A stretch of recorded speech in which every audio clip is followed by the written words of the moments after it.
What up YouTube? It's Encore with Simple Fitness, and today we're going to be talking about everyone's favorite drug, caffeine, and answer three very important questions. Number one, how does caffeine actually work in the body? Number two, why is caffeine important in order for us to achieve our fitness goals? And number three, how do we dose caffeine depending on our own individual genetics? Watch and find out.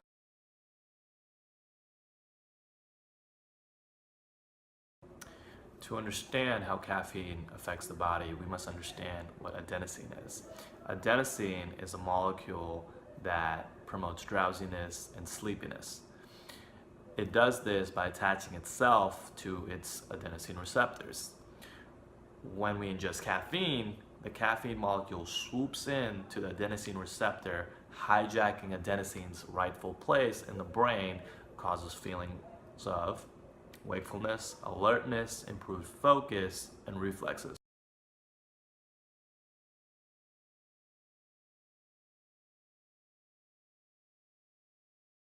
The reason that we're so interested in caffeine is because the effects are not only cognitive, but physical as well. When consumed before a workout, you will see an increase in endurance and strength, enabling you to train longer and harder.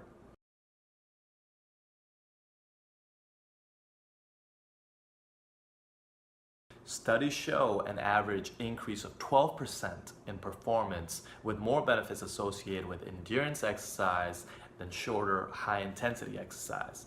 Caffeine also mitigates the effect of perceived pain by about 6%, giving you that extra push to complete that last rep. These physical effects occur when individuals consume between 3 to 6 milligrams of caffeine per kilogram body weight, or 1.5 to 3 milligrams caffeine per pound body weight. So for a 150-pound person, that would be about 225 milligrams to 450 milligrams of caffeine.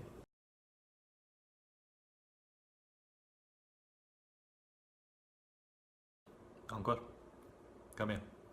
Sit down. What the hell is up with this coffee addiction of yours? All day and night, you're guzzling this damn thing. Shameful habit, really. You're going to stain your goddamn teeth. Why don't you drink chai like a proper Indian boy? Dad, chai does not have nearly as much caffeine as I need to get a proper workout in. I would have to drink like 10 cups in order to feel the same effects. Know what I mean? You're going to turn down your motherland's beloved chai. What the hell is the meaning of this?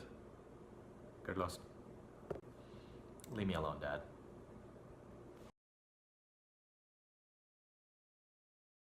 Now, caffeine can be very helpful in achieving our fitness-related goals and getting into the shape that we want if you don't abuse it and if you dose correctly for your own individual genetics.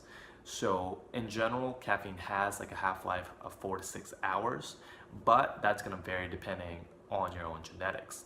So to give you an example, for someone who processes caffeine normally, if they take a 200 milligram pill at 12 p.m., by 6 p.m. they have 100 milligrams still in their system, and by 12 a.m. they still have 50 milligrams of caffeine in their system, which is going to disrupt your sleep, believe it or not. And at the end, that's really what's more important rather than getting a little caffeine boost for your workout. So that being said, there are generally three different camps that people fall into when talking about caffeine sensitivity and tolerance. So the first group of people are hyposensitive. These are the people that have huge tolerance to caffeine, the same people that are in the office just guzzling down cup after cup like nothing and just shaking it off. You know, these are the same people that can have like a pot of coffee 2 hours before bed and still sleep soundly like a baby. Then we've got like the people that are normal sensitive to it, which, you know, they might have 2 to 4 cups max throughout the day, and as long as they have it early on enough in the day, like in the afternoon, they'll probably be fine. And then you have the third group of people, which are hypersensitive to caffeine, and these people, even 1 cup of coffee in the morning can disrupt their sleep. So the only real way of knowing where you fall into is old-fashioned trial and error. have a cup of coffee, maybe in the morning, that's between 100 to 120 milligrams, and see how you feel, see how it affects your sleep. And if you're completely fine, maybe add on a little bit more and then have like a cutoff time at, for me, it's like around 2 to 3 p.m. and usually I'm okay. But everyone else is going to have to assess their individual tolerance and see what works for them.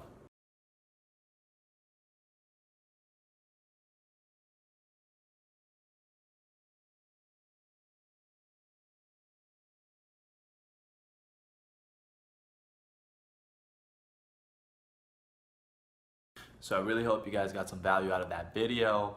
I actually have a tremendous amount of content on caffeine that I didn't share. So if you want more information, if you have questions, just comment below.